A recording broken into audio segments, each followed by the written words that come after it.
All right, welcome everybody. Welcome to Ben's Brick Designs. Happy Thursday. I'm Ben. I'm your host. Thanks for being here. Oh, I always forget that. Where's the? There we go. All right. So, welcome. Happy Thursday. I hope your week's been going well. I hope you're having a good week. For whatever reason. There we go. Hope things are going well for you in your Lego world or your otherwise world. Hope you had a good Memorial Day weekend last week.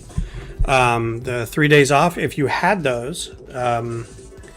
We did a lot of stuff, moved a child, went and played some, went to Top Golf for a birthday. It was a lot of fun. So, yeah, so we're going to get right into it. Hello, Johnny. Hello, Missy. I know you guys said you'll be back in a little bit. So we've been working on the Vulture Droid from the Phantom Menace et al. Clone Wars, basically. There are various iterations of the droid. And I've been trying to work on a way to get it to be sort of a UCS size, so pretty big, but also one that can have two modes where it's a flight mode and a walking mode, like you see here. So there's a channel called Radio Free Coruscant, and they do a really good. It's a really good channel about just about starships for the most part, and it's mostly Star Wars ships. But they do a lot of good comparisons, and top 5 ships that smugglers could use, or top 5 ships that would be great for leisure activities. That kind of stuff. So they try to get ships from different eras and different uses and reuse them for stuff, and then they do focuses on individual ships, and the most recent one they did was the Vulture Droid, which I thought was pretty funny considering what's going on. So go check them out. It's called Radio Free Coruscant. They did talk about the droid specifically, and how it functioned, and who made it, and its uses, and how long it was in use, and all that kind of stuff. So long and short of it is, the tan one we see in Phantom Menace is done by the original designers in universe of the ship, and then later versions of it were done by a different group in the Separatists. So that's why they kind of have Separatist markings on it. It's kind of an interesting story because the original designers of the ship were a religious group that achieved religious satisfaction from really good engineering. So anytime they made something, that worked really well, it was pleasing to them religiously. So it was kind of interesting. If you're not aware, these are actual droids. There's no pilots or anything. It's just a droid brain in there. It's kind of like TIE Fighter swarm mentality that the Empire later used. Overwhelming numbers, cheap to produce, very versatile kind of thing. So the last we left it, we were trying to make these large pontoons, or these large weapon pods, basically, that also double as legs. And the droid, so they're not real ambulatory when they're in droid form. Basic strolling, they're not super fast. It's not all terrain. They're not really meant to be also we can use these guys in battle as walkers. Basically, they walked so they wouldn't have to be stored on a ship. They could also kind of live on the outside of a ship and just walk around it. And then at a moment's notice take off. So it wasn't really anything except for logistics, and so they wouldn't have to kind of sit there when they were not in use, which is why later you don't see like the hyena bomber was still a droid brain, but you never see them walk around, as far as I'm aware. So we're going to take a look at this. Now, this was the attempt to do these. Just did some playing. I don't think this is going to be feasible, but this was an attempt to make that shape, because it is a very unique shape.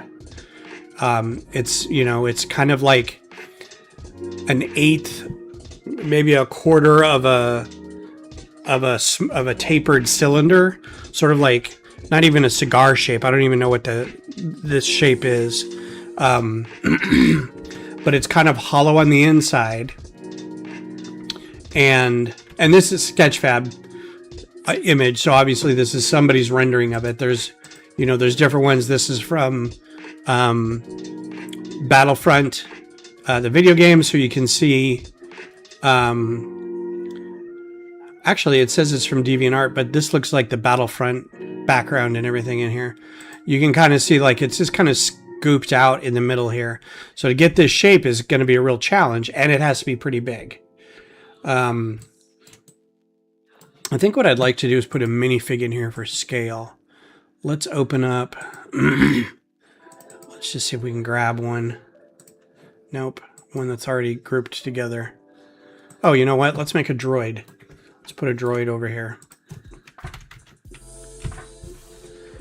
So the battle droid is the in-universe kind of counterpart to these guys. And we saw them in basically all the prequels. So kind of want to use them as like this is how big the ship will be, because this is basically minifig scale.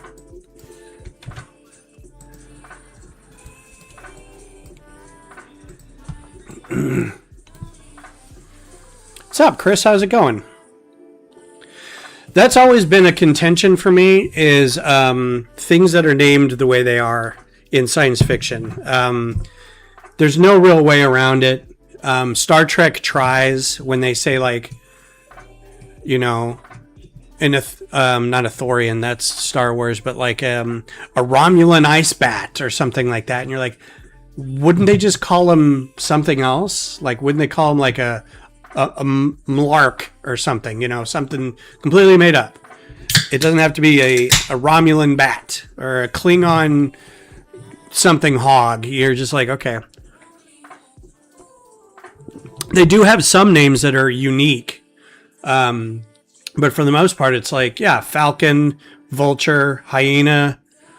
I like when ships get named with letters, and like the shipping, like the Corellian something freighter, right? It's when they give them names like that has animals that are obviously Terran in origin. So it's kind of funny. Yeah, Arabesh doesn't have A's and B's in it.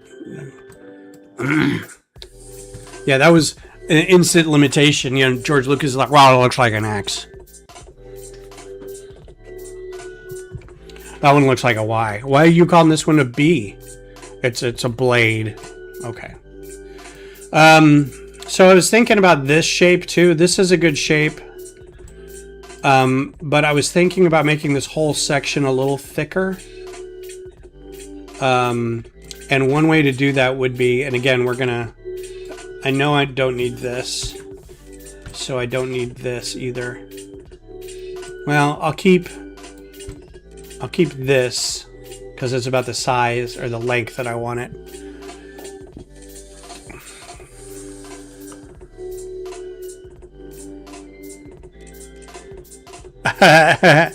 That's funny. It makes sense for Riker to say it too, like a something horse, because he's from Earth.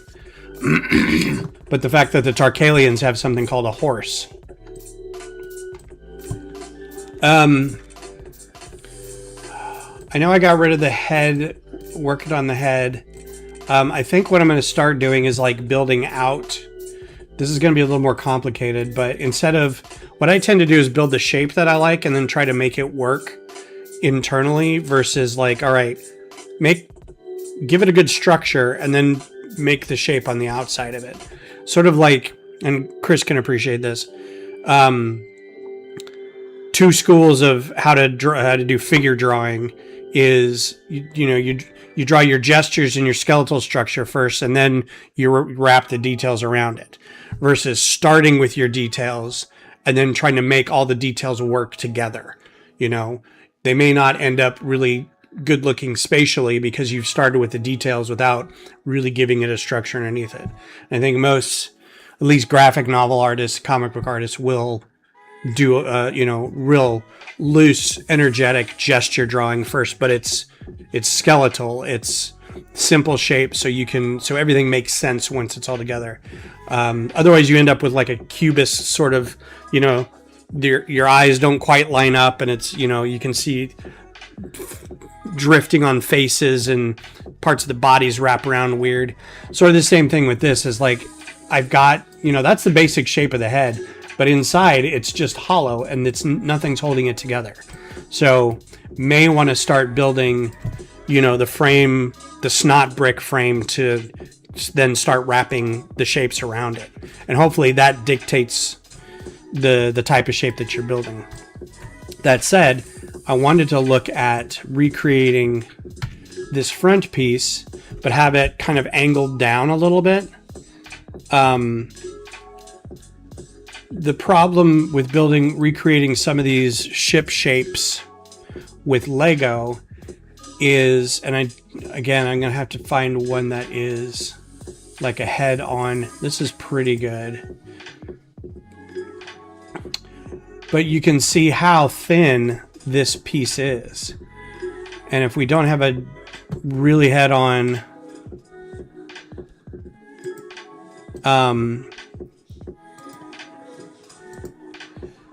that front part is very thin. Now it widens to the back, but you can see how it widens. This whole front curve part is seamed together, right? And from there, it all starts opening up a little bit. Don't know how that's going to be built in Lego.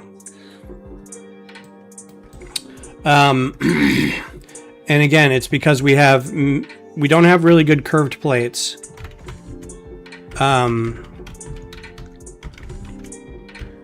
Round. Well, I don't expect this model to be finished ever. Like, this is more like, I really don't have a lot to work on right now. Like, the stuff I have for Brick Rodeo is done. I might order some parts for some more microfighters, but I generally don't have anything else to work on. I'm going to start working again on the stadium, but that's going to be several years worth of work. This is just to kind of get into studio and play a little bit and try some different build techniques and get out of my comfort zone a little bit. Just like art, you find that if you don't try new things, you're gonna start stagnating a little, and you'll notice that the work, whatever you're doing, your art, at least to you, doesn't feel new. It has no energy because you're doing the same things over and over again. Pushing yourself a little bit forces you to come up with some new ideas. Going back to comic book art days, some of my favorite pieces that I've ever done were pieces that I really pushed it. And I liked a lot. And then you start chasing, that's the danger too, is you start chasing that high a little bit. You're like, that was really great, I want to do that again.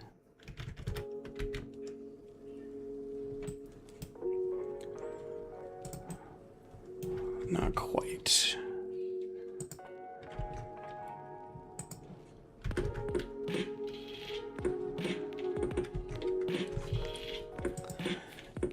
Sometimes I wish some of these angles would... How are you doing, by the way, Chris? Hope everything's going well.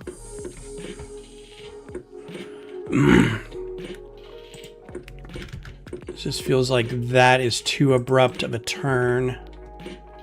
But maybe not. And then...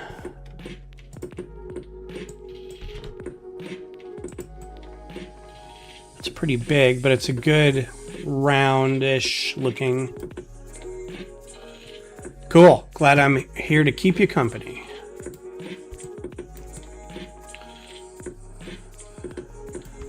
I think these two are the same. No, that's slightly different.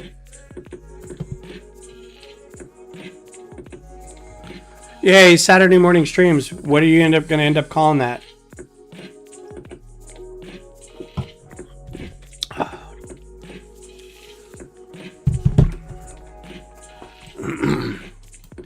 You do a lot of stuff with cars. Could you do a Saturday morning cartoons? I can already tell this is going to be too big for this. I'm going to just put a plate right in here, but it's a nice smooth.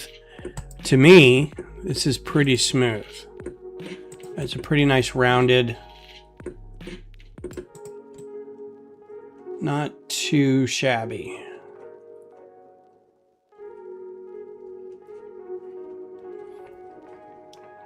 So then the trick is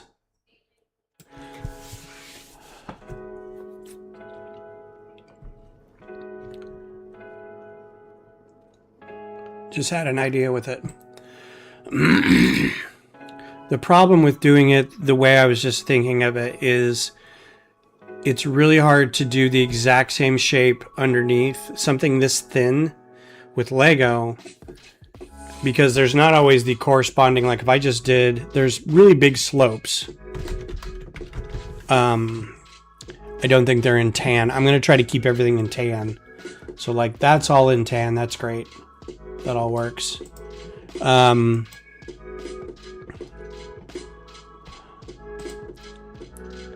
are very big slopes. Don't think they're in tan, which might work against me. But stuff like this. Oh, that is in tan. That would be great. This would be a great piece.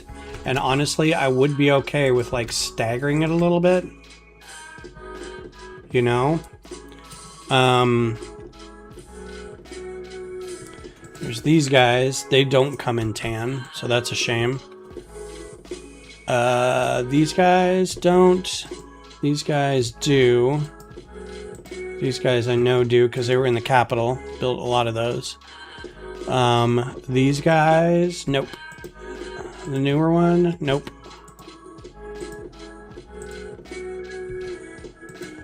Those guys I know do because they were in the Capitol, but they're expensive. These guys do too. But these guys, the slope is kind of getting away from it.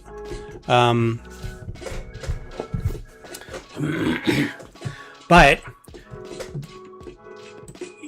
you could, so like if we were to do something like this,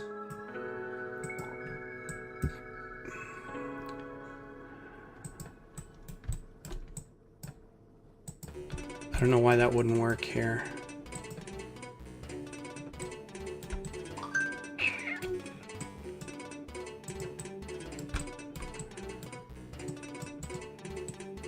Okay. Does it not just want to...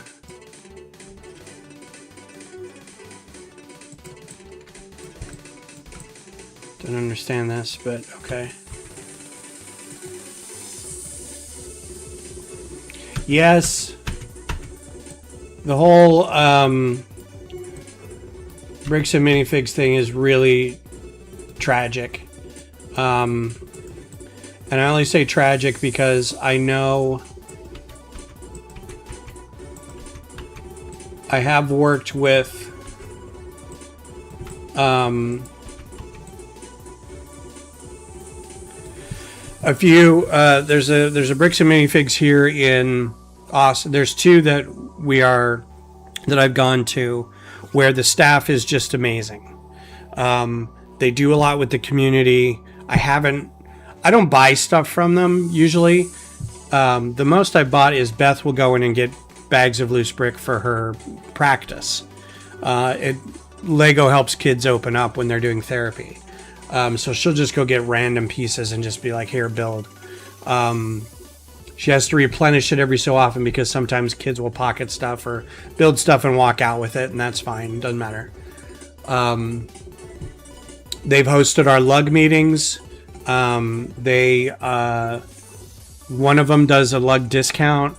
Another one has done events with lugs.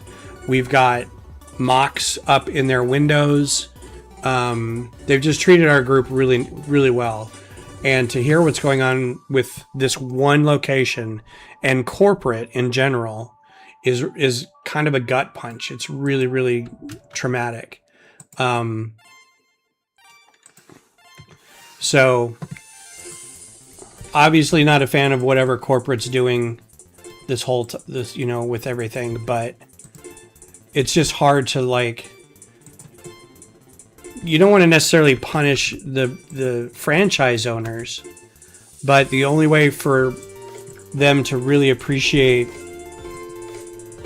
you put your money where your mouth is kind of thing, is to stop shopping there, which only really hurts the franchise,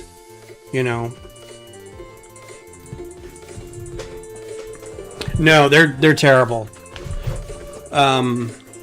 And there's a handful of other locations here in Austin that I don't go to.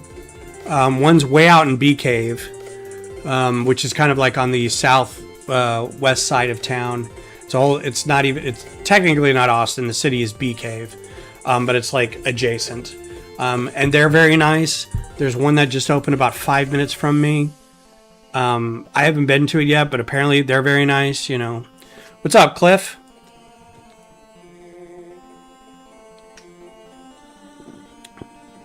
Yeah, all they have to do, it's the easiest thing to do. Give it back, start over. Here it is again. If you want, we'll work with you. If not, it's yours. That's the easiest thing to do. But capitalism, man. 1, 2, 3, 4, 5, 6, 7, 8, 9, 10, 11, 12. It's going to start making the hobby in general look really bad if they don't sort that out.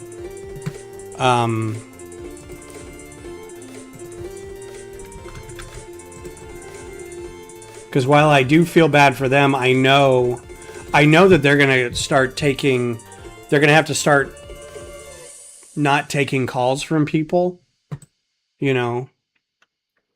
So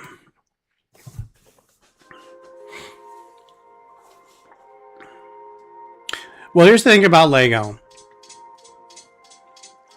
Lego is like any other collector item in that it's only worth what somebody else will pay for it. You can say it's worth $200,000 all you want, but if nobody's going to buy it for $100,000, it's not worth that. The most we have to go on is just like any other hobby, comic books, trading cards, collectible Gundams, whatever. If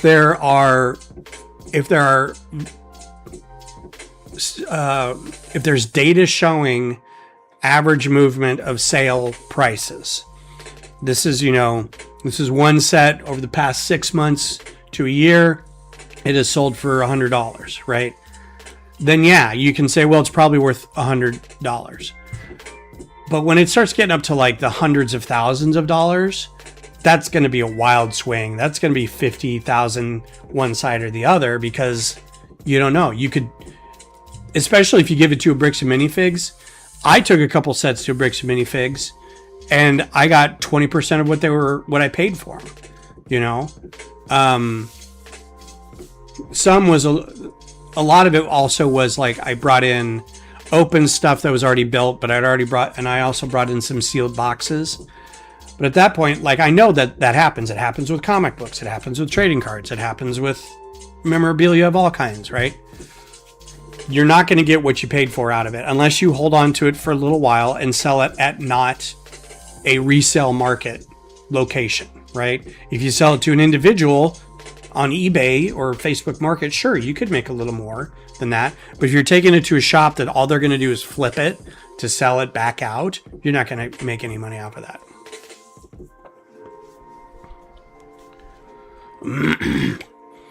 Yeah, I mean, some do. Some it's like 90s X-Men comics or Image comics. They made so many of those that even if you've never opened one, there were so many of them that you paid $2.50 for it at the time. You might get $1 for it now. Maybe it's gone up to $5. Like those Star Wars sets from the early days were so pumped out. And then because it was such a huge hit, then they overdid the next run of them from like 2003 to 2009. So many sets were out there that they're almost worthless, even if they were still in boxes. So it really depends on the set. It really depends on how much or how long they've been sealed. You know, honestly, $200,000 is like, it seems like that might be the entirety of Lego's catalog. If they paid that just that much for it, I don't think you could buy $200,000 worth of Lego now. And like, I mean, you probably could, but I mean, that just seems like a lot. Yeah. And you know, like there are some UCS sets that if you find, here's a story, Chris. I think I've told this story before. And some of the people may have already heard it, but and while we're doing this, I'm going to try to flip this over and make a snot brick version of this under here to see if we can get an equal bit of.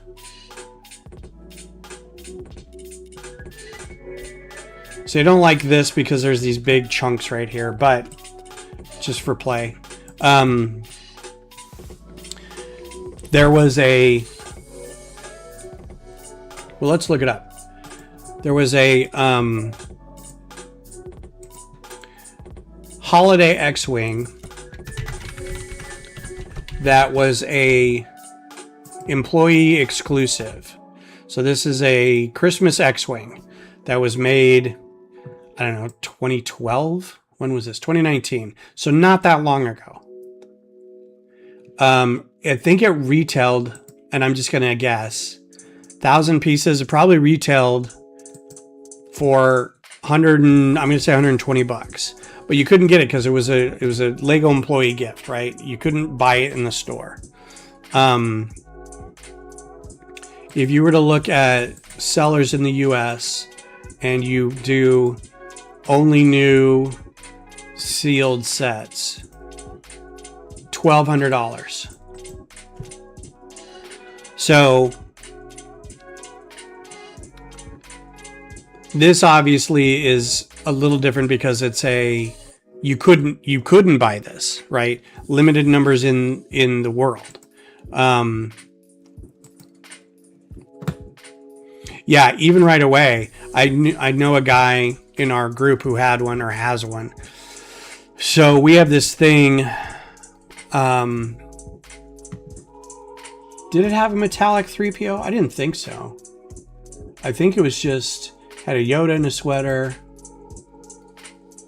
and then it had a pilot. That's it. Yeah,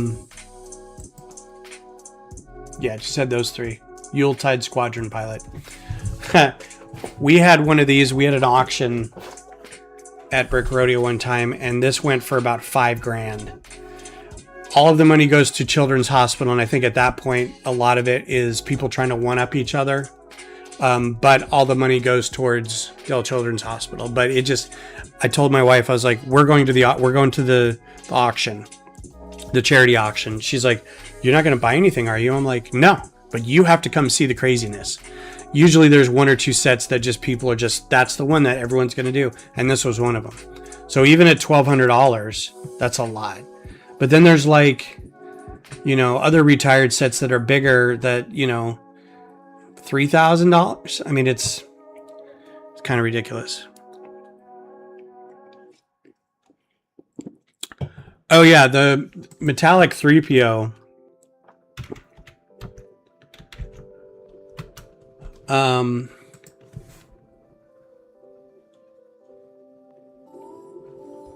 don't even think there's a listing for it on Bricklink. Oh yeah, there it is. The Chrome Gold 30th Anniversary Edition. If you want it in the US, the lowest price is it's used in Germany for $1,200. There's and when you start getting into the new ones, $2,300. The first one you can get in the US is $2,400.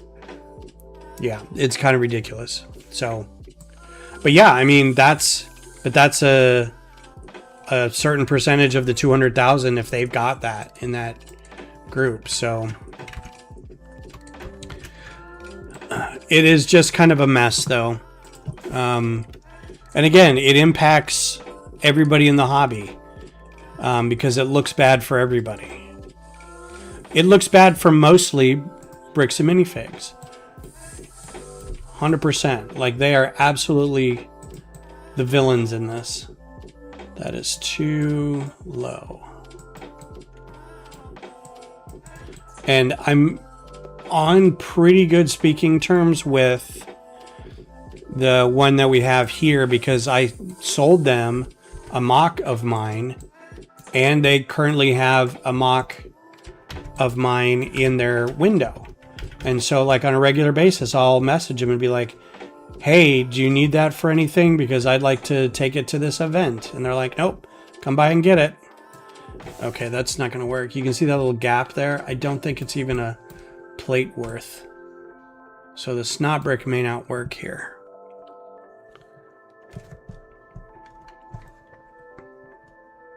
Yeah, well, they don't have that. This will not work just there. So the snot brick there won't work. There's different ways to flip these. I was just trying the snot brick method to start. There is a 1x1 brick. Is it a modified brick? That is it a modified plate or a modified brick?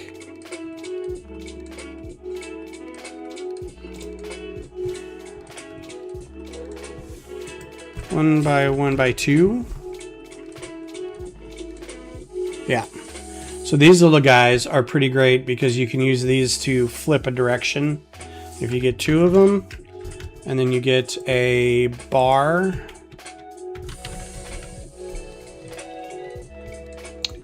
And put this in here. Put that there. Now you've got a block that flips directions. I think that's going to be too big, but we'll try it.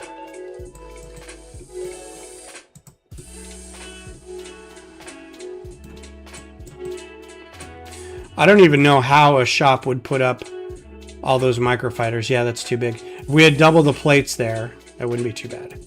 All right, so not that. What's another way? You can use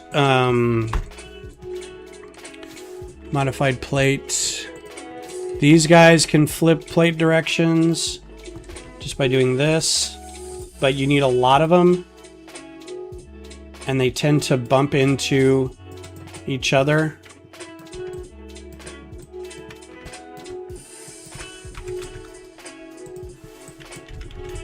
And stuff around it.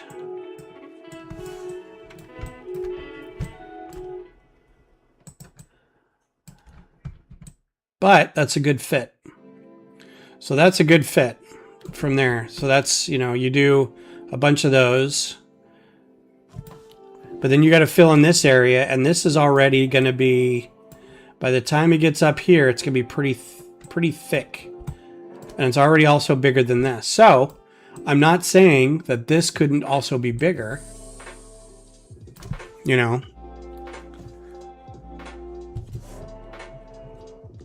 The Goonie set's pretty good.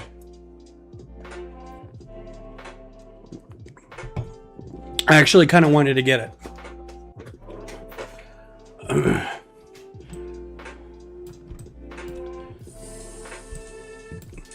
So if I repeated this,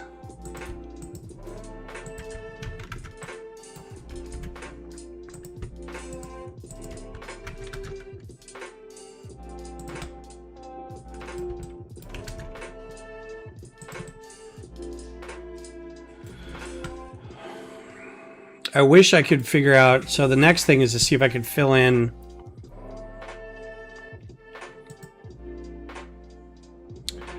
Because there aren't. I wish there was a slope that was like this size, but it was. Because I think this slope 10 means it's 10 degrees. If I could get a 4x6 slope, that'd be great. Wow, you've got an unopened Titanic? Speaking of, that's not retired, is it?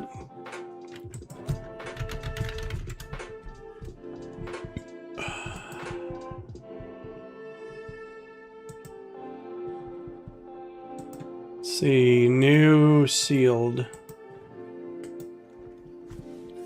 in the US. Yeah, $700. I don't know what it retailed for. That would be on brick set. Titanic. Whoops.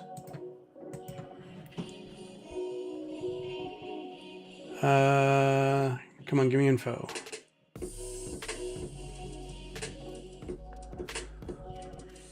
$650. So you could sell it for $50 more.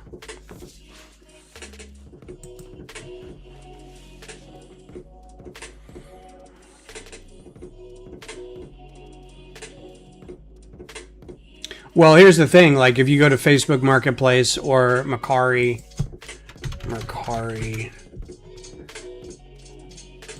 I wonder if they've got go away. Got it. Nope.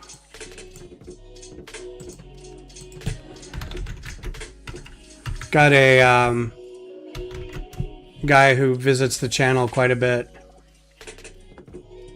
who swears by Mercari.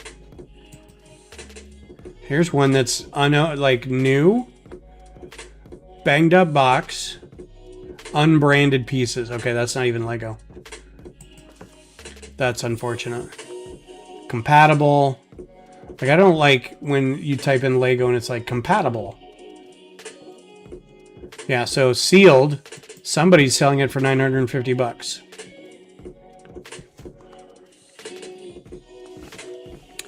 I used Mercari once to get a minifig, and it's not that I don't use it, I just forget that it's there, you know. I think my next big thing is... See, that's still kind of... I guess I could start making it taller. Like, I can flatten it out here and then make it taller along here for the legs. That wouldn't be too bad.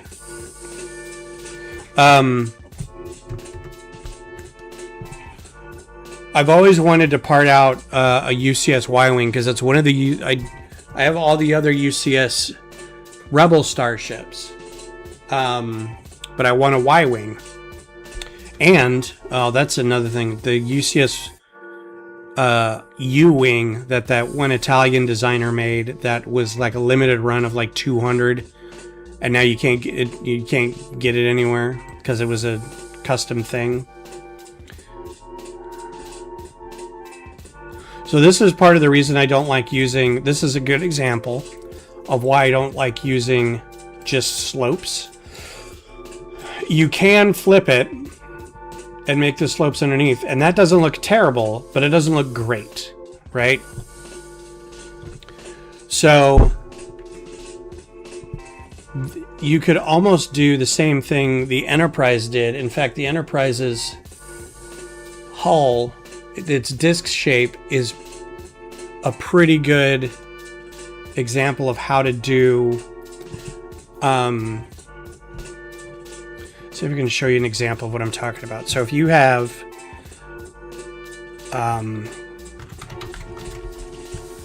you've got one of these sitting in like a fuselage, right? And then you have one of these sitting out here, and then you've got a bunch of these plates sitting out here, right?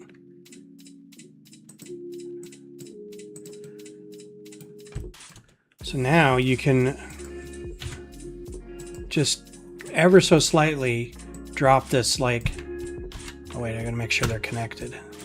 These all need to be connected.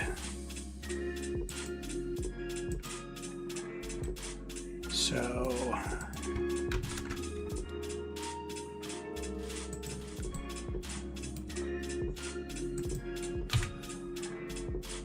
and this needs to be connected too, which means one of these guys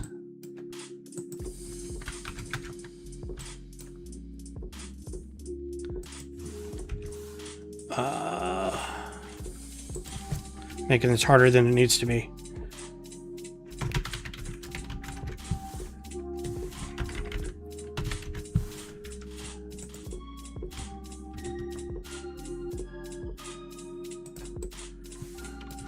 Minus these chunky bits right here. That's not connected either.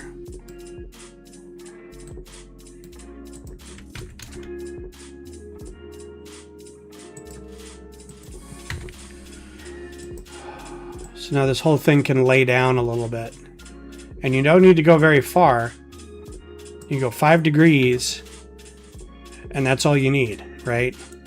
The trick then is the front side will touch if you do it underneath. Then this back side raises up. So you can't get that seal all the way around. Welcome back, guys. Missy and Bev, how are you? Best set 2025 or this year? Because I haven't bought anything this year yet. I will say, I think my favorite of 2025 was probably the Game Boy. It was just kind of a perfect build. The right size, creative use of parts, really fun techniques. It looks great. It doesn't have play features, but you can click the buttons, you can change out the cartridges, you can change the screens. It's really nifty. I really liked it. I didn't think I was going to. I thought it was kind of gimmicky. But then I got it and I was like, oh, no, this is legit good. So yeah, so this is another option. We fill, you know, this area with like bars and clips and you kind of lay things down. And also, the way the Enterprise did it was that you also get, instead of just one thing laying down,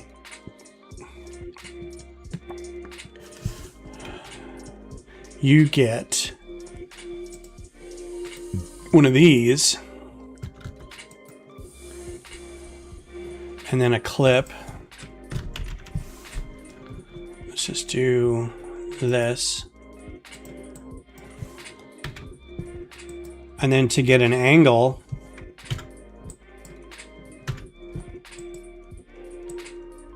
you know, you rotate that a little bit because it's on one stud, and then you put a whole other, you know, a couple of plates on it, and then it kind of gets a whole, then you get other plates to fill in this area, then you get other, you know, so if you look at the,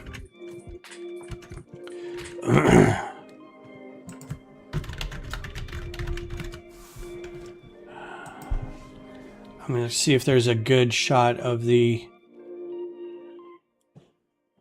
there's a really good shot of the dome.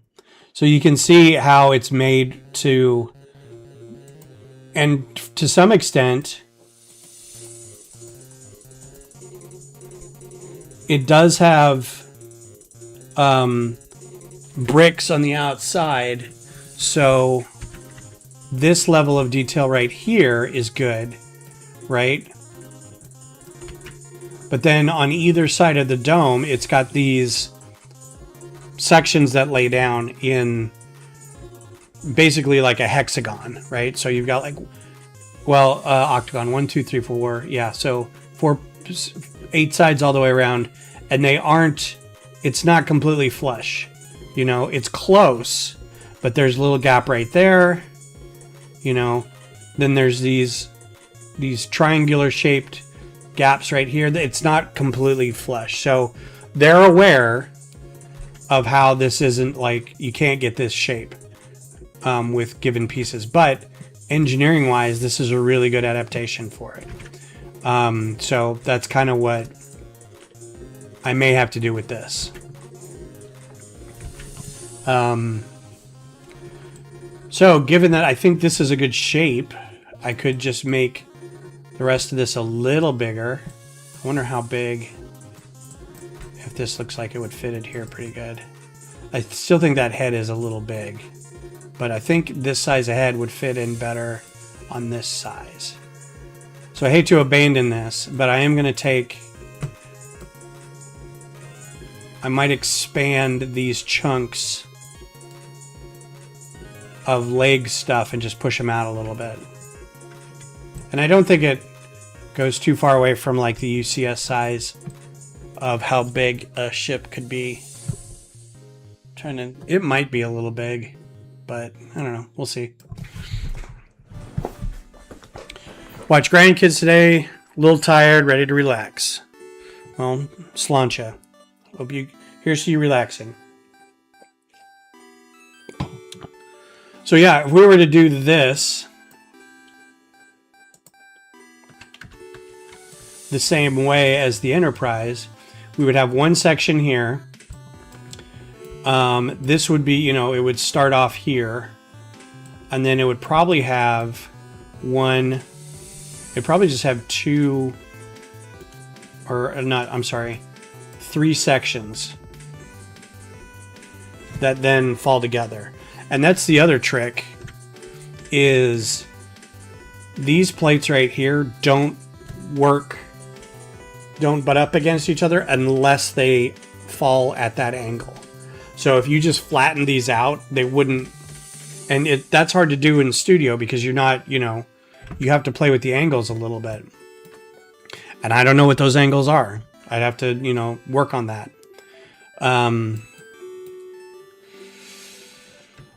So but then you could take the inside, sorry, I need to get back to the ship itself.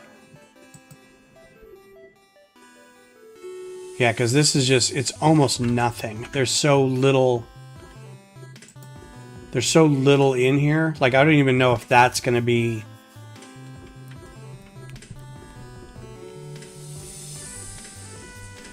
At this point, the thickness of it might just be not slopes or...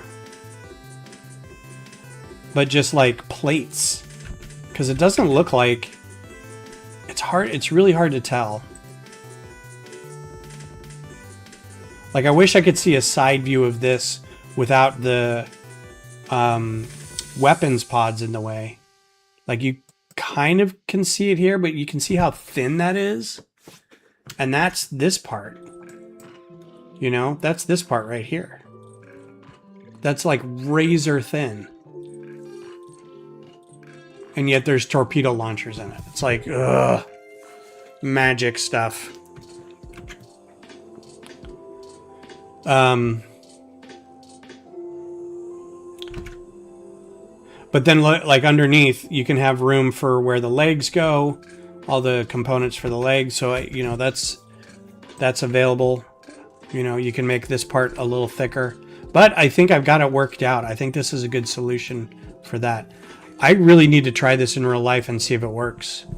Maybe next time I'll get all the parts for this and see if it works.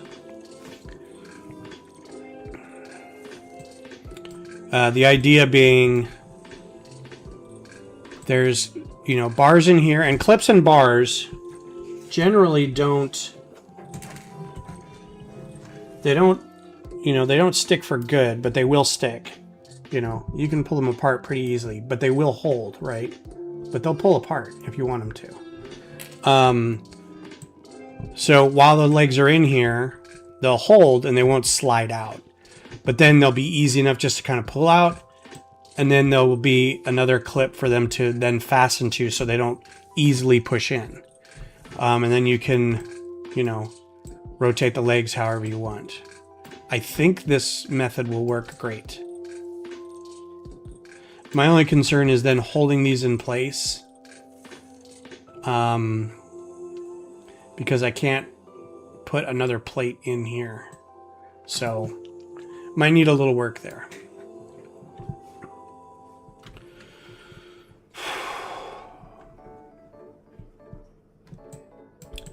And I think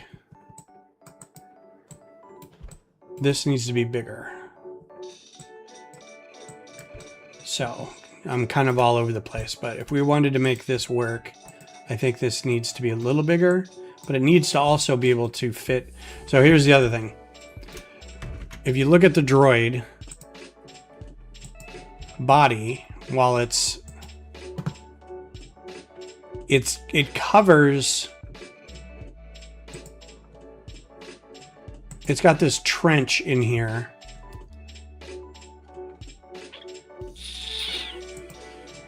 Where this little lever, its neck, lays down, and then this reattaches to the body. So at some point this needs to go in here.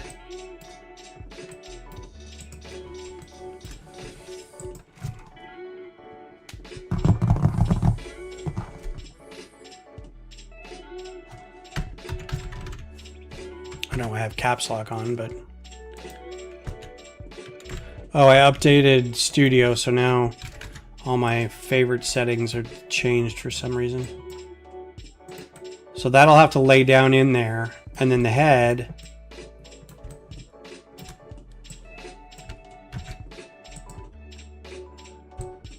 Is that wide enough for that? To connect from here to... See, that's not high enough yet. So if I wanted to rotate this,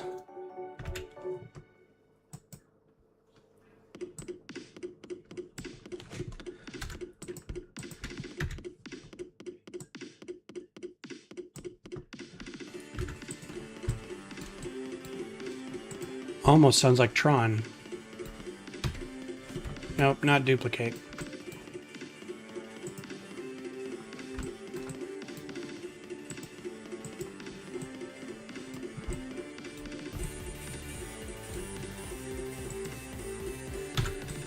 I think that head is too big for that body. Hey, Tabitha, how's it going? Can you please tell me the trick to place bricks on the grid so they aren't floating above it? So, do you mean like just the base grid right here? The building plane? Everybody, Tabitha, everybody. Tabitha's a member of our lug. She's working on some stuff. If you just drag apart from the pallet and put it out here, it'll land on the grid, on the it's called the pallet, the build plane. I think there's another word for it, but I think you can hide that. So what is that? Ground. It's called the ground, right? So if I just bring out a new part, it'll snap onto that ground. You have to be careful. If you look at it head on, right? Let's look at it head on.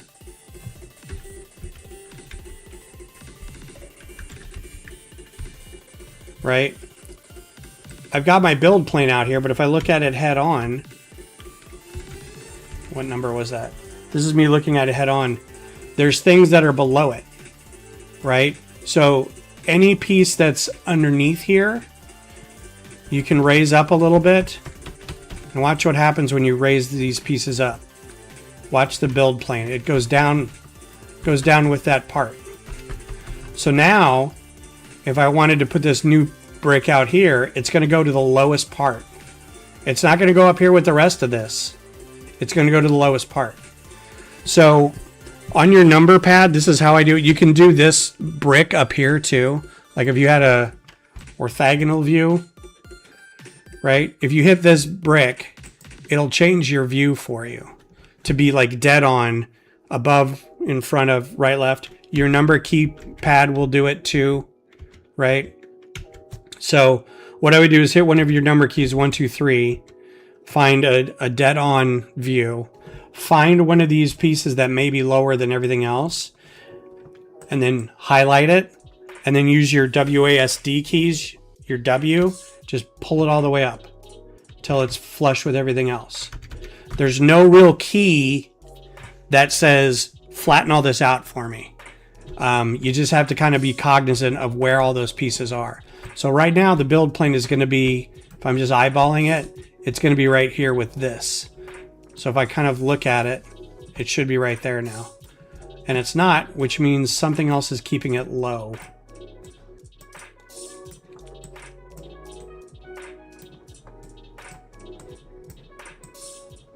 The other thing you can do once you think it's all level is grab the whole thing. Like if it was, you saw how it was like kind of raised up off the build plane? If I grabbed everything and just moved it, the build plane will become part of it again. So now it's flush with the build plane. Does that make sense?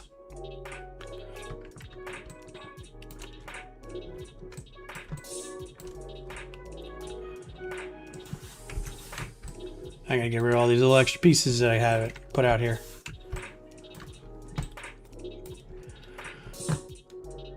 And I think when you have snap off, your piece won't snap into place either to the build plane. It should stay on the plane itself, but it won't snap to anything. You can kind of see how it got to about half the stud right there because it wasn't snapping to anything, but now that I've got that back on, it will. Yeah, the build plane can be kind of a bummer if you... What I would do is if you're trying to keep everything on a similar plane so you can work with it easier, I wouldn't worry about having this plane. Maybe throw down a bunch of base plates, so you can have a space to work on. So just go grab you some just 32 by 32 plates. And then you can, work on it all together. The trick with base plates is that you have to make sure that they line up. They are monsters for lining up. Usually what I do, because they're hard to, because they're half plate, they don't want to line up with each other even a lot of times. So what I'll do is I'll put a plate on this like that and then attach it. Right? So now if you've got a bunch of figures, you can now attach all this to your base plate. If it will attach. Sometimes it won't. So now you can attach that. I would also make sure, because I know what you're working on, make sure you group everything so you don't have to keep like highlighting big chunks of it. Just group it all together so that you can move it all at once. I'm going to undo that. Sure.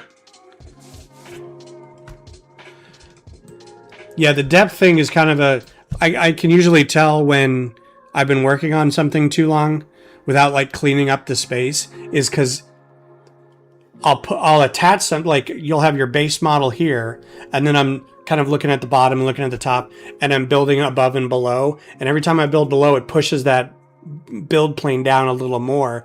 So then the next brick I put on the plane goes there. Then I keep adding below it and it keeps lowering that. So if you look at it from the side, it's like these layers of bricks, right? You get rid of those, it'll snap back up if you move it around a little bit. But yeah, that's usually a sign that I've been tinkering. Which is just what I'm doing here. Like, I'm not really doing anything specific for any reason.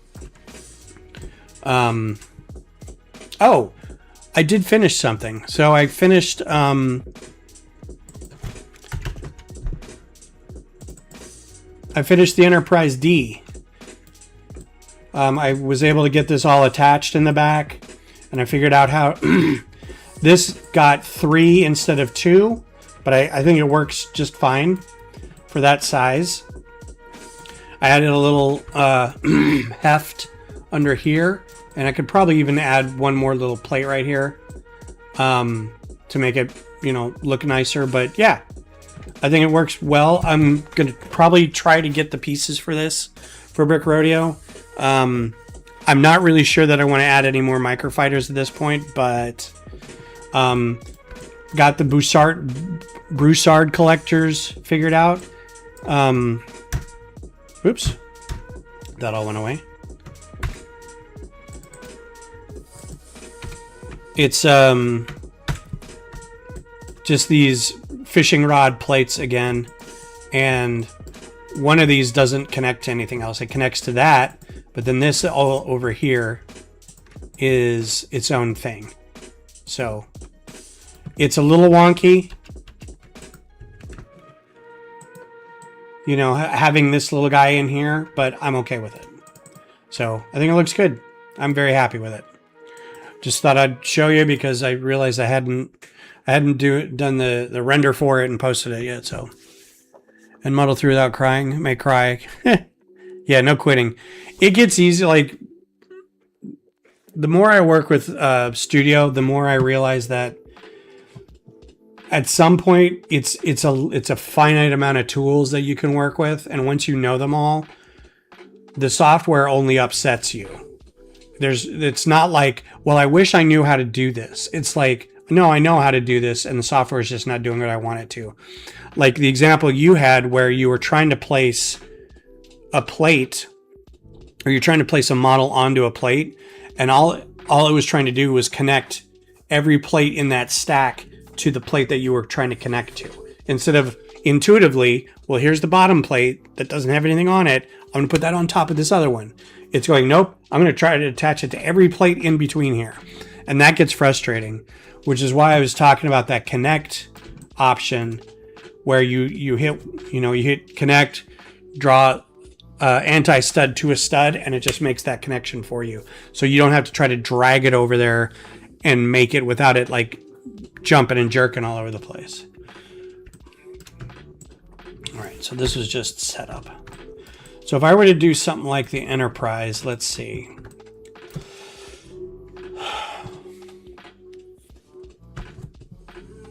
So the Enterprise did have the difference there too, is if you look, this was all, this right here is a solid piece. So these only came to a point right here. So like, I couldn't really do it this way because if I rotated this at any degree, let's say I rotated it 150 degrees or 30, it's probably gonna be 30 degrees, and then tried to put it in here, it would stumble over these studs. So this all has to be flat. So the reason they did this is so they could put stuff under here, but if it's flat like this, if it's a side of bricks, it won't hit the undersides of the plates and be a problem. So can we recreate this shape with bricks? So there are slopes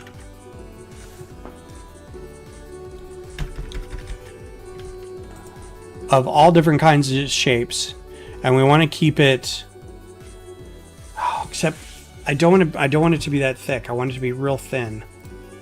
So then are there tiles? Can you do, I don't need to type the word tile, there's a whole section, tiles. So then can you build tiles into this shape? Probably use some of these. Can use some of these. I don't think these come in tan, but you could use these. Get both of these out here. Probably some of these. Ooh, look at that. That's new. What colors those come in? grays. So we can do dark bluish gray. That's, wow. Is that a new piece?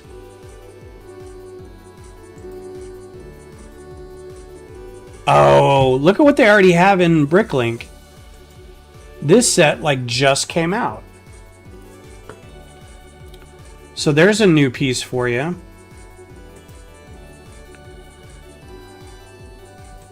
It's a double-sized triangle piece. Look at that. That's really great. I can't wait for that to be in. Oh wait, I gotta turn that on. It comes in bright light blue. That's what it is. That set has a unique goat. Does it?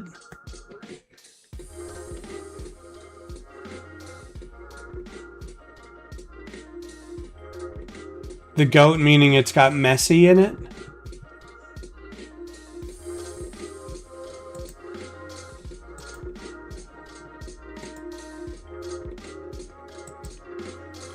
One minifigure, parts.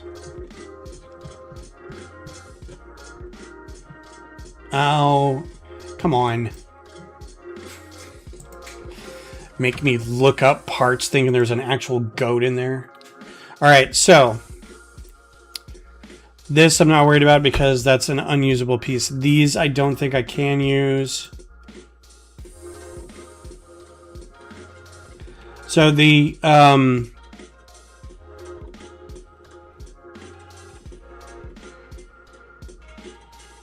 there is.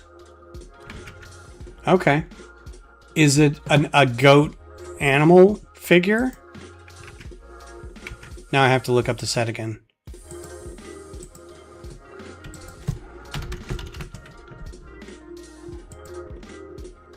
This one.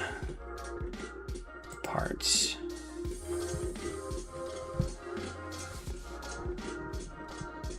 Is it a sticker or is it a printed part? Ooh, look at that. These guys in dark orange. Nice. Yeah, this got a lot of good parts and colors in it. Is that metal? Yes. That's going to be great for spaceships. Star. Some gold plates in those. That's pretty great. It's a paintbrush.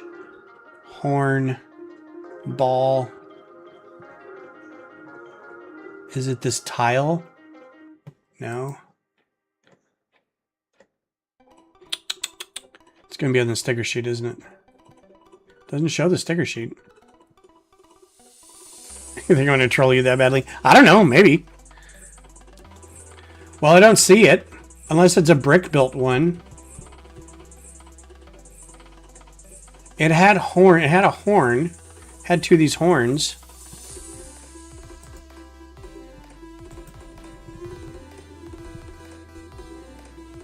What is the horn for?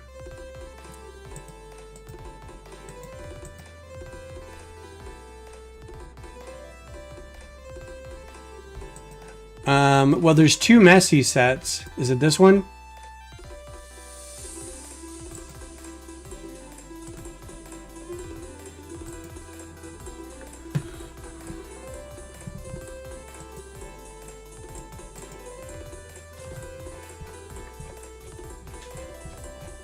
I don't know why I'm so curious about this now. There it is. Nope. That's just a tile. That's a C. It's a 10. Should have just started at the bottom. There's a face. Blech. Although, is this the buildable figure size face, or is this like a new... Yeah, that says new. But I mean, I'm wondering if it's that buildable figure size. These are all his tattoos.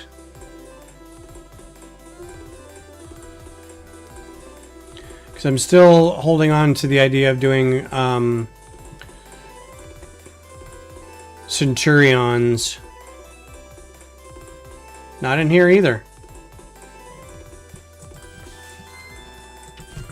Lego messy goats.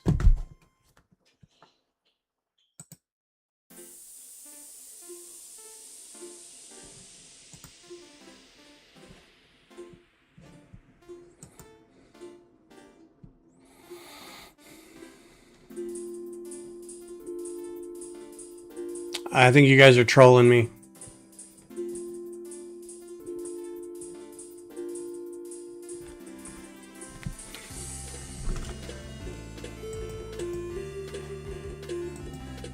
If you give me a part number, I'll find it.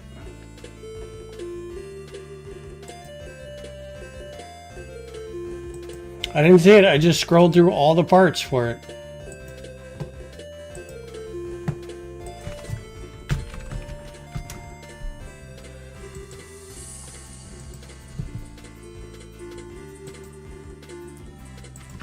F, goat. Nope.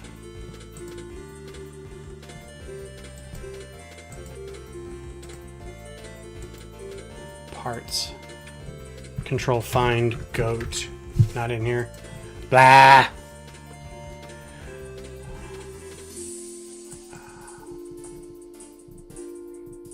Set 43015. Let's see if there's different views.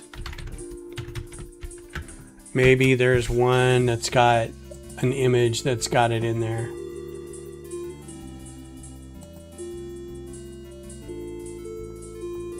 Oh, you can repose them. That's pretty cool. So my guess is no, this isn't a buildable figure size, but it's a good buildable figure.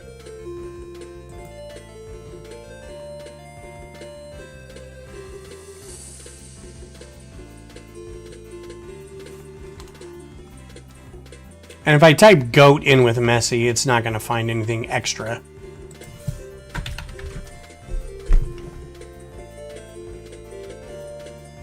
This is what I'm looking for. I'm looking for one of these in the set. And I didn't see it. So, moving on.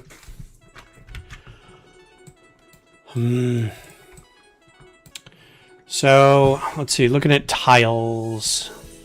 This is how we got distracted in the first place. Tile.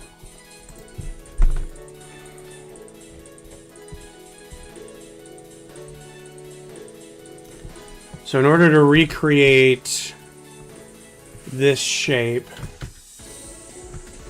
I'd have to get the other one of these. That's not shallow enough. This is shallow enough, but doesn't come in that color. In Discord. I don't want to look in Discord on my computer because it'll take over my camera.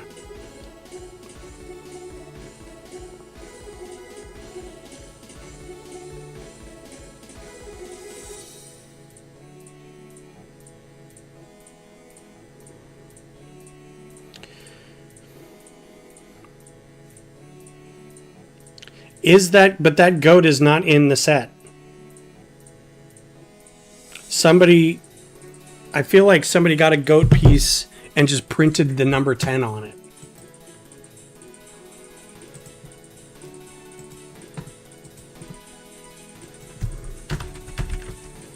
Because it n'est pas ici. So it's in this one because this one's got a figure. One minifigure. I'm going to go down to the bottom because some of these unique pieces are usually at the bottom. There's no goat in here. If I did a Control F to find in page and I type goat,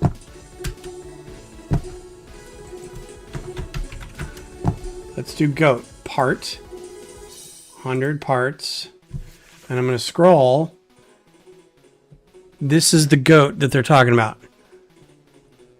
Dark tan horns, black eyes. The rest of these are... yeah. Je ne sais pas. I don't know. I don't know what to tell you.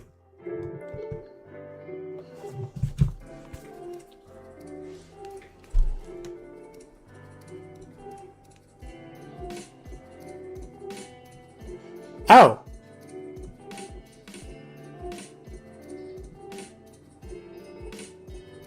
Why wasn't it in there?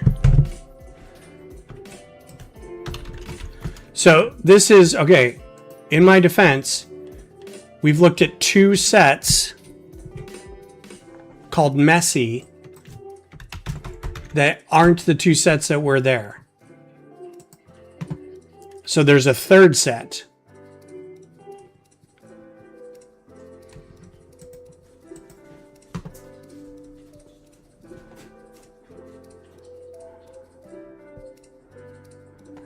It's a wall art thing.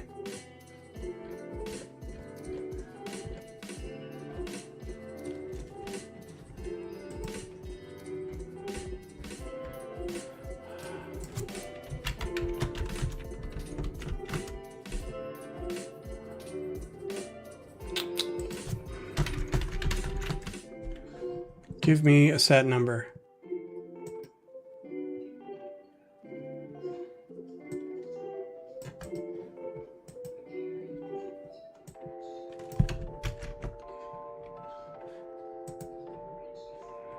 What happened to the thing?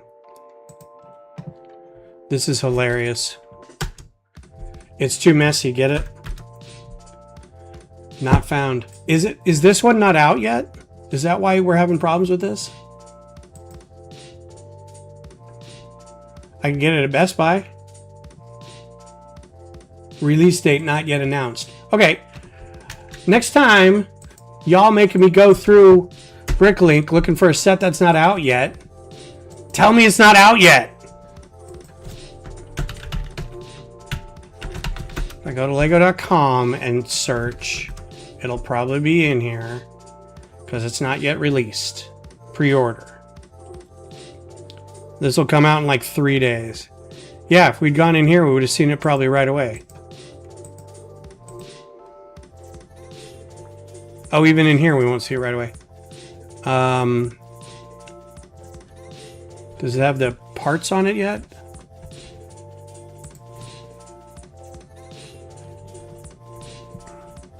Nope. I don't know. I've just seen the photos. Okay, well, that was a fun romp. I don't mind, like, digging through Bricklink and such. That's fun. Okay. This one matches that. That one's also like 45 degrees, so that doesn't help. This one kind of matches that, but again,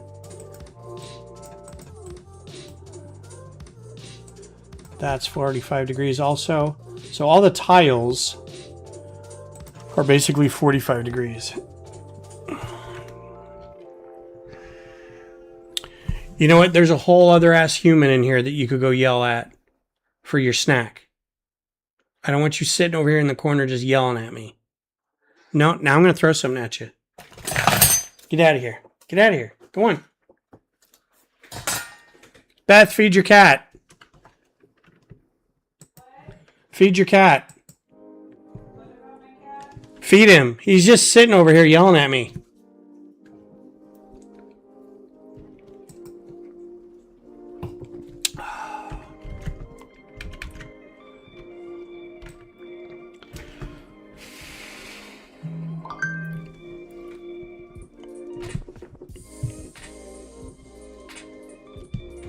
So you can also, like we did here, there's ways to make this out of brick, which is what the Enterprise did, which I feel like is not,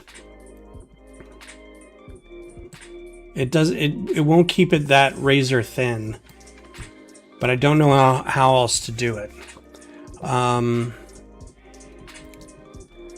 There's really no other tiles with angles that would even make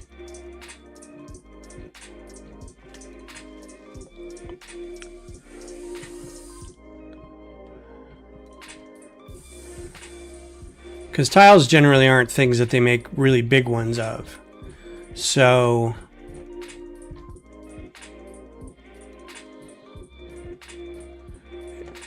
Droid-tastic.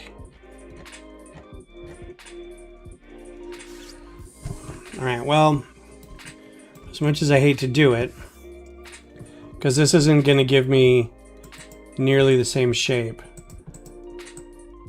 because that doesn't come in the right color.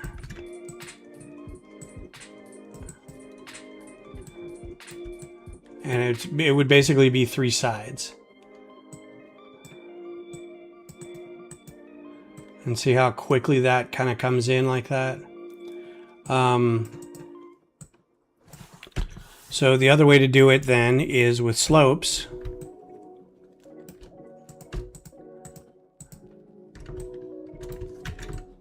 And we've already done it once, but let's like 100% recreate this shape. So that shape, that shape, that again.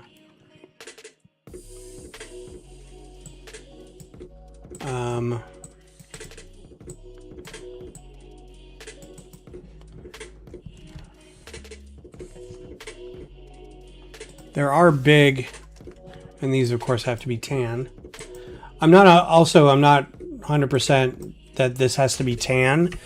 It can be dark tan, so I can like, this looks like part tan, part dark tan, part olive green.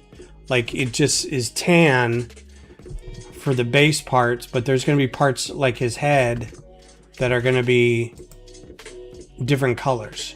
This is kind of the beauty of, like, this is mostly tan, but some dark tan. You know, the CIS ones are black and or gray and light gray and blue. So I mean, but I kind of want to do the original one. Hello, Mighty Morphin. How are you doing? Oh yeah, the 3 messy is 2 messy joke earlier. It's just practice. It's just like 10,000 hours. I don't even think I have 10,000 hours, but that's the idea, is you do 10,000 hours.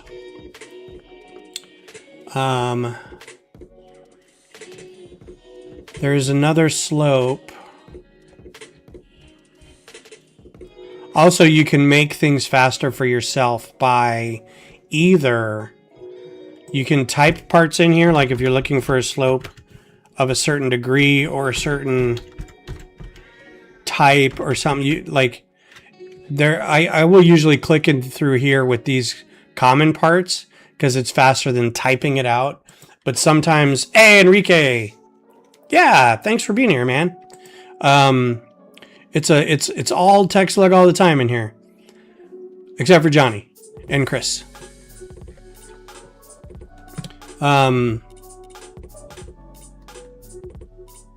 There will come times when I don't know what the part category is, but if I know that it's got certain aspects of it, like a combination part, like, well, it's a brick, but it's got this bar sticking out, or a clip sticking out or something, but it's got like a weird name, I'll be like, all right, bar clip. And then it'll find it, even though it's listed as like a minifig utensil or something. So eventually you'll be able to find it.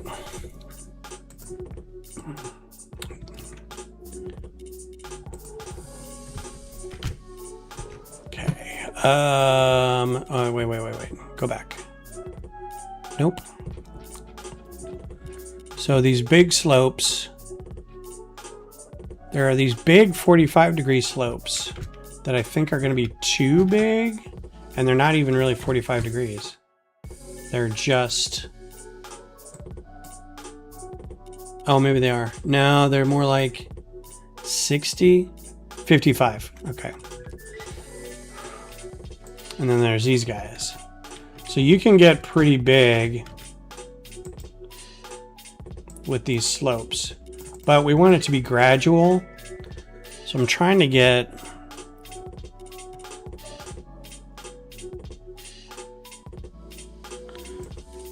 I mean, that is 65, slope 55.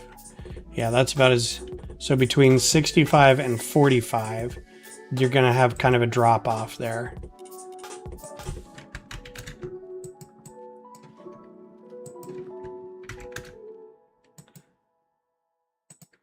Maybe that big. I'm already not liking this.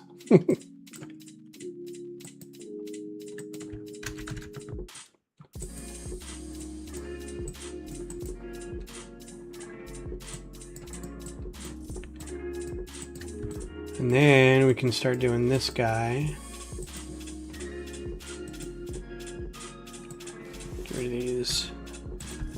useless tiles. And then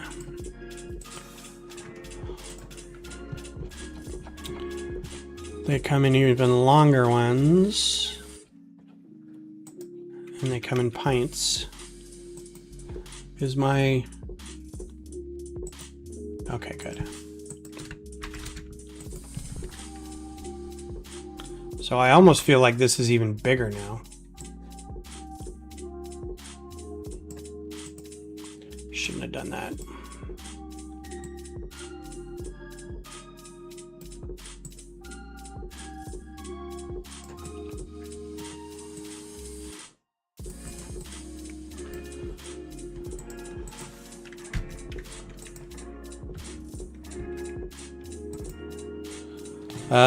And then brick.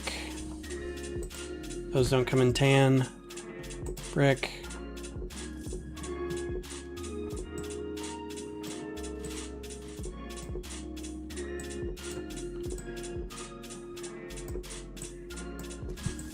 Copy mirror.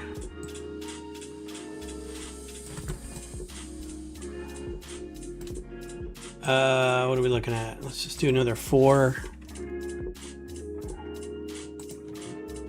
Same as before. Okay. So that's not a perfect half sphere, half hemisphere. It's a little clunky, but I can take this now. I'm going to group this so I don't lose it. And I'm going to group this so I don't lose it. And put it on top.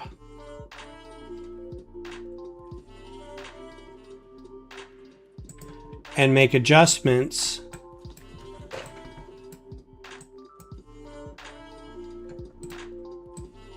Oh, I've got these guys under there, that's why. Yeah, let's get rid of these. For now, I know it can work.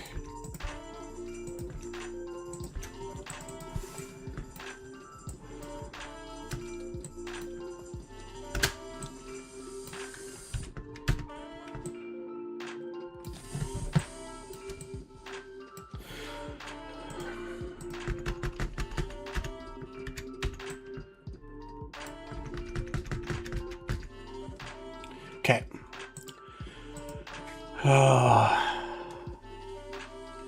So I would need to adjust this too.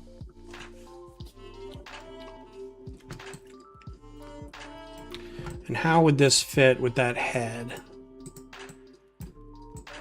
Would that be a bigger, would that be a better size for that head?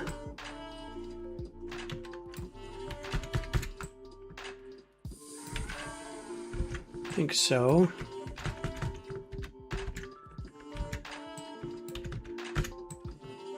Yeah. That's a little better. Okay. Okay, so the next step is to then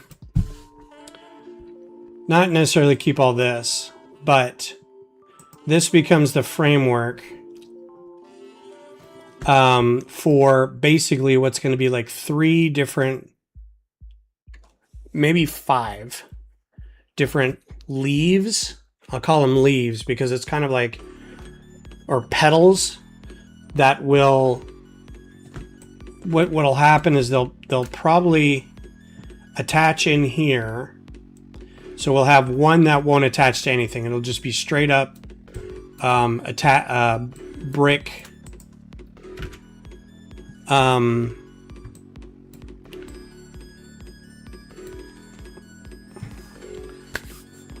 How do I put this? If I put just a brick in here and put plates on top of it, it'll be like that. That's it, straight up. Like I can just take this guy and put him back here. And then maybe put like another one behind it and raise it up a little bit. So like that guy can go up there. Both these guys can go up a little bit like that. and we'll move them forward. So something like this.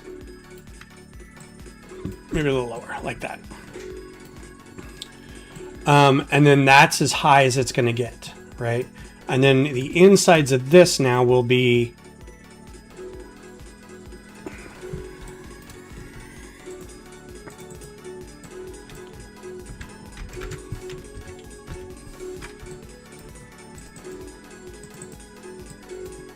nope.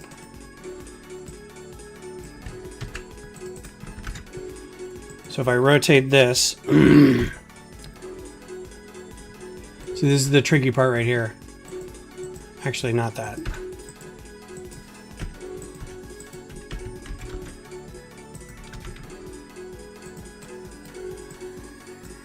Rotate this. No, not that way. This way. And then lower it. And I don't know what the angle of... What are these guys? 15? 10. So then rotate these 10. Other way. 350.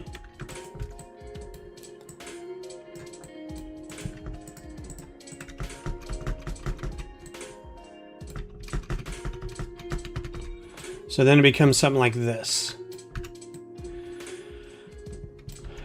Just a little higher up.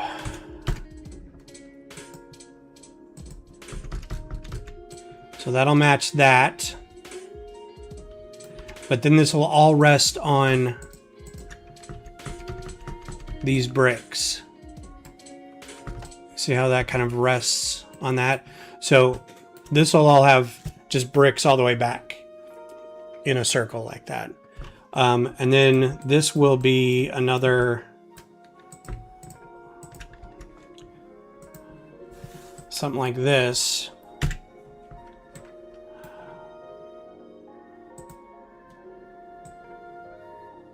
I can't even replicate what I'm thinking here. This will be another like section where it'll come across like that and then have another bunch of angled pieces this way. And then this angle will have another set of these as an angled piece this way until it's straightened out again over here.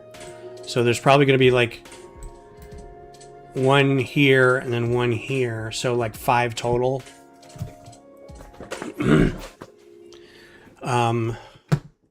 Yeah, so something like that. Because then what that'll allow us to do, then I could replicate this underneath it as well, just by having the interior be full of snot brick. So imagine like this whole thing is built. Let me get this out of the way. Put it back over here. If you imagine this whole thing is built like this, right? And it's just 2 sides, and it's just snot bricks up like that, and then 2 sides of gradually decreasing plates and these slopes like that. Dave, Yeah. I'm gonna go back.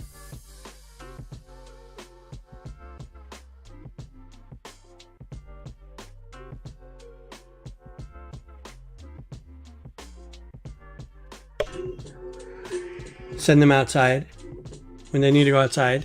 Do they need to go to the backyard to go outside? Take a snack. Okay. Yeah, go give everybody a snack. I'll give everyone a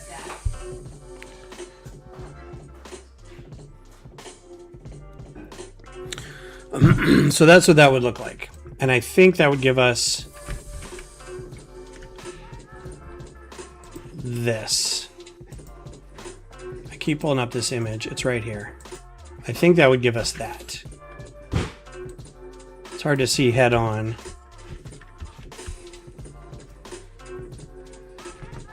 Yeah, that doesn't seem... Still think seems pretty thick, but I don't know, maybe.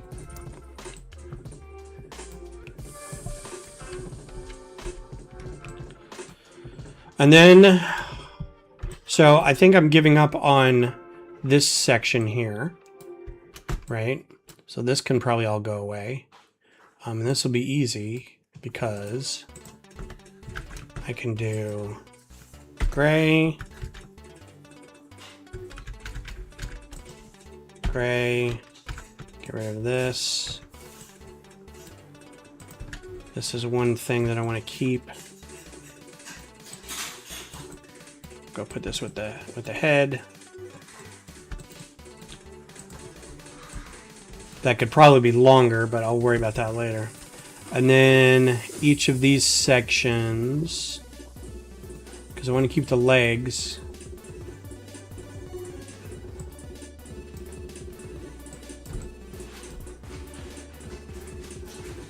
They would go in here like this. So let's move this back over here. And move this over here. And we will expand that. Yeah, see, you did it again, Tabitha, where everything gets lowered. Because this guy is lower than everything else. So if I highlight just this section of stuff and move him, oops. See how he's floating above everything? But I don't want him to. But if I move him down, so he's lined up with the rest of the model, right? So now that's lined up where I want it to be. But yeah, it'll push everything else down. I just got to be aware of it. So, and then yeah, the next thing is to take everything here, move it over here.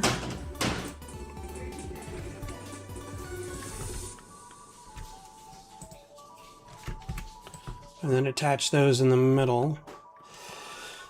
Hopefully that'll... I'd really like to build this in real life now. This contraption, and see how it... These mixel joints are great, but if this isn't terribly heavy, it's probably okay, but I worry that even even on this side with just the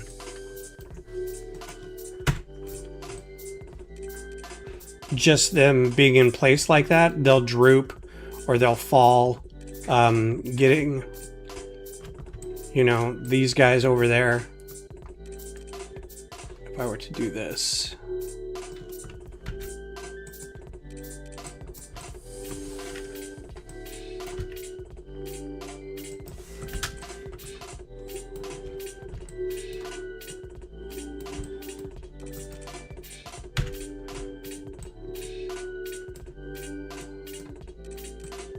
see, how would I like that?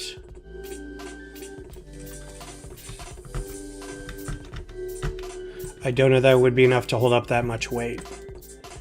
But I mean, given how we expanded this, this is going to be bigger now. You can see how big these things are. Like, that's the front of the ship. That's the back of the head. So, actually, this thing will probably come right about there. Oh, so that's not too bad. It's still going to be probably another half as long over here. But I don't know that like one little mixel joint will hold all this up.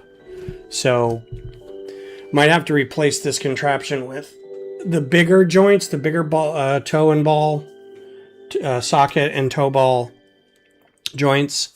And in which case we'll have to rethink this, but it might still work.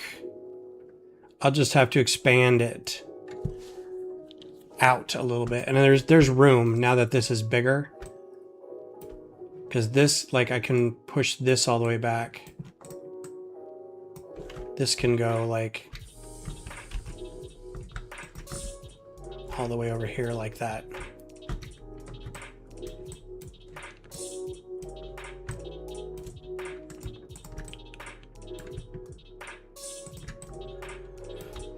Nope.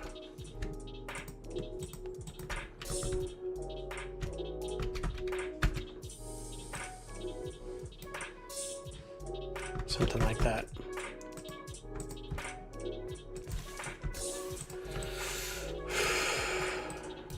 A little more.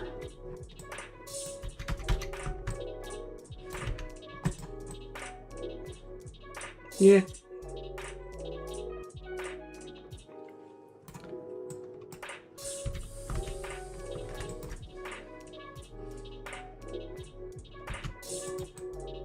Cool. All right.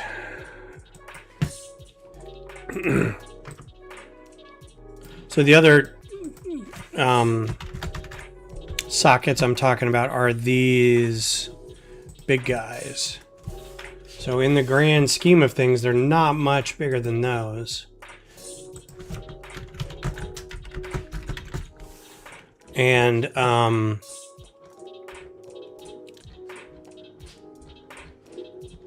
this is Rebrickable. It's these guys, right? So it's not too much bigger, but given how big these things are going to be, it's probably going to be, and these tend to wear out less,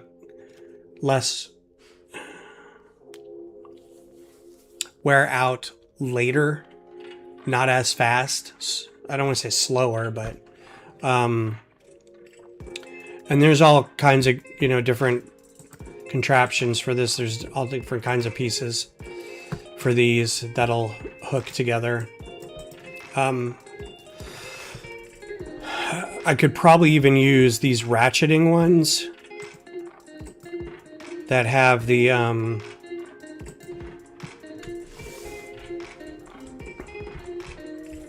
can find the parts for it. It's got these things on it. Those might go better in terms of, like, if it just goes up and down, use something like this instead. But the whole idea with these is they twist. So the orientation of it twists, right? So having just a straight up and down probably won't work all that well. Right here maybe, but also they walk, right? So it has to be somewhat posable because their legs do kind of scissor when they walk. And again, walking is sort of a loose term here. They don't really walk. They kind of amble a little bit. So these guys would be just fine, I think. And yeah, expanding this a little.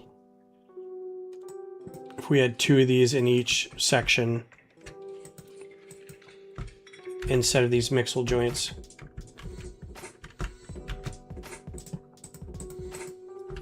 And of course, you got to find the cheap ones. And it's good that most of these are going to be, they're available in black and dark gray, which is fine because this is all interior mechanized stuff. So you want to keep them a little spread apart. So one goes up and one goes down. So if we rotated this one up and we rotated this one down, be something like that. As long as you can then, the trick then is to make sure that you can cover these. So if this was, you know, pontoon 1 and this was pontoon 2,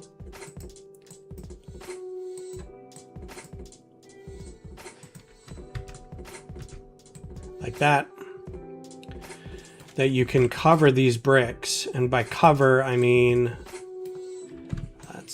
that's not going to be in the way.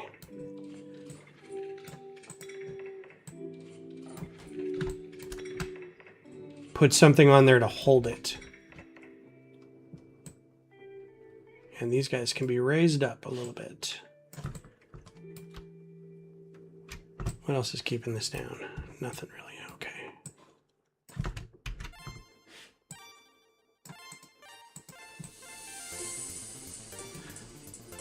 So this is another thing, Tabitha. You'll notice that this bounding box is at a really weird angle. And I don't know the science or the math behind this, but it takes a cue from some piece in here. If I were to break this whole thing up, this wouldn't be a problem. But you can see this probably is lined up with this group of pieces right here. And I don't know why it picks those and not these. There's a way you can like trick it, like if this is the last piece in here, that's what it's going to take its cue from. But that wasn't the last piece that was in here. I think the last piece I put in here was that piece right there. So why it's not angled to that, I don't have any idea. But what happens now is the floor will go down to the very bottom of whatever bounding box you have. So if I highlight everything and move this down, you can see that the floor goes with it. It goes to the bottom of that bounding box. If I got rid of this, if I broke this up, if I say release, see how that floor goes up to the bottom of that now?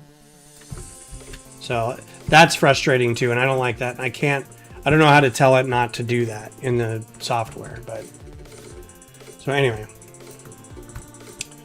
When I say cover, I mean make sure that your pieces are stable. Like this is fine. It'll hold, but it probably will fall apart. So what I would do with this is probably do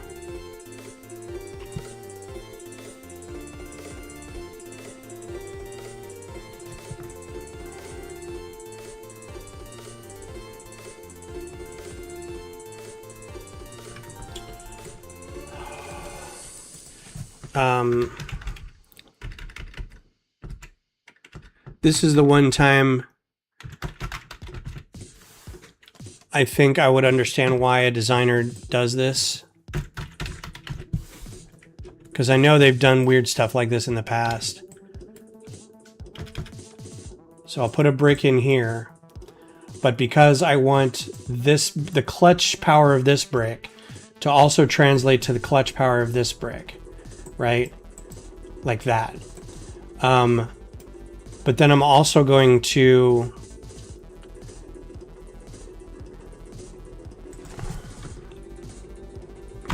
this is going to be a curved slope. These guys are really helpful at holding on to things. I don't know what about these parts is really great with their clutch power. They just are. So it's also a very small footprint to use. And you can just put a couple plates underneath that. And this would be pretty solid. This will stay in place pretty well. Like that's not coming apart. And if it does, it'll take a lot of weight. You can make it even more strong by extending another plate this big out to this size, and I might still do that. But this is a great way to kind of keep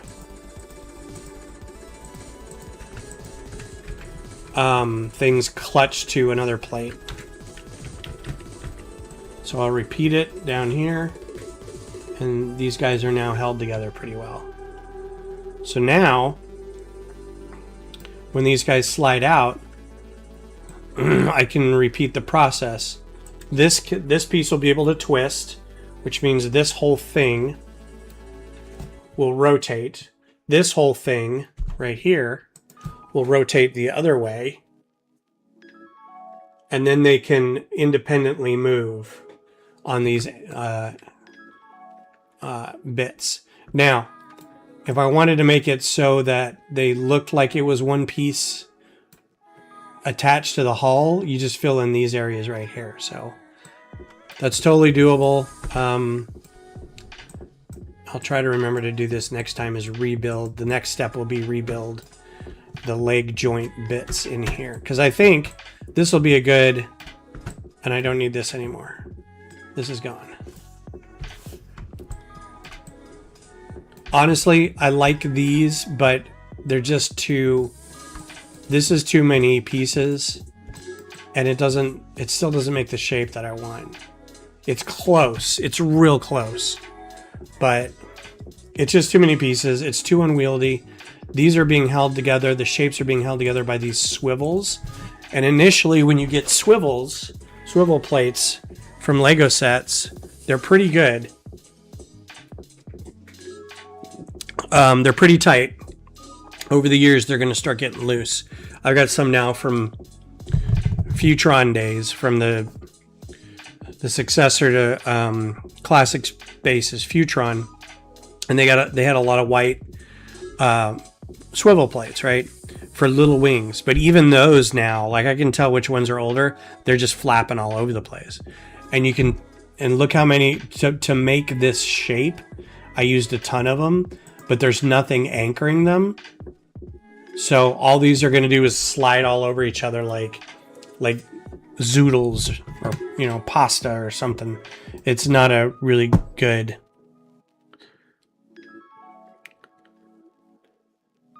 That's a UCS AAT tank scale. What is this? Is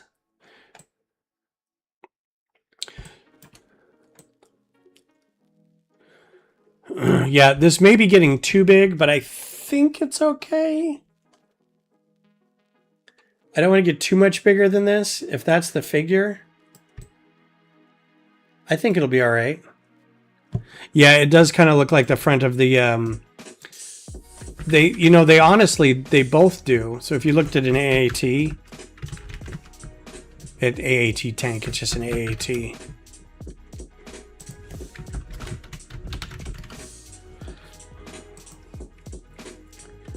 They do look similar. They've got these curves. I wouldn't be surprised if this was the same manufacturer. It should tell us in here. Bactoid Armor Workshop. No, I don't think so. Oh, they did do it. Okay.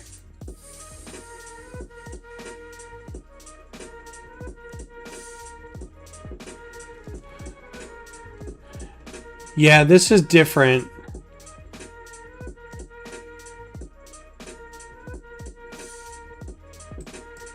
So the Starfighters were originally made by the Z-Charian. These are the ones I was talking about where they were like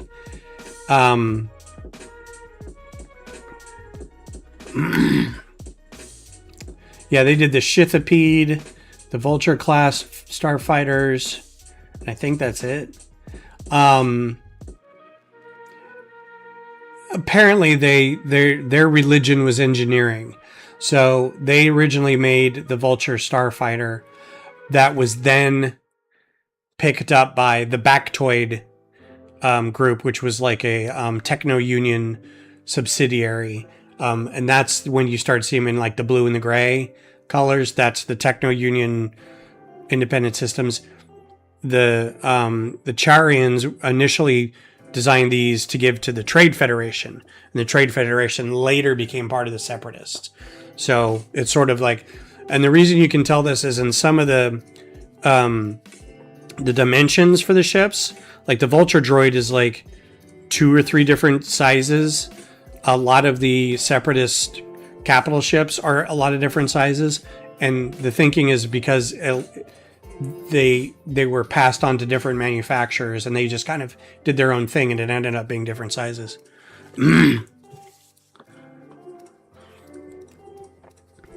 Yeah, this is the crunchy part of being in the Star Wars fandom that I still like. You know, if you don't like Rey as a character, if you don't like the movie The Last Jedi, or if you didn't like the Ben Kenobi TV show, or if you don't like Grogu and Mandalorian, like, I'm okay with a lot of these things just because I'm a big fan, but it's the starships that I really like. I grew up liking military combat aircraft, and I still do. So getting into like the design specs and the manufacturers of different spacecraft is always like the niche that I'm in. Even the new movie, The Mandalorian and Grogu, I'm like, oh, there's a shipyard. All I want to know is, yeah, I don't care about the Anzellans. You know, they're fine. They're cute. What's that ship? What's that background ship?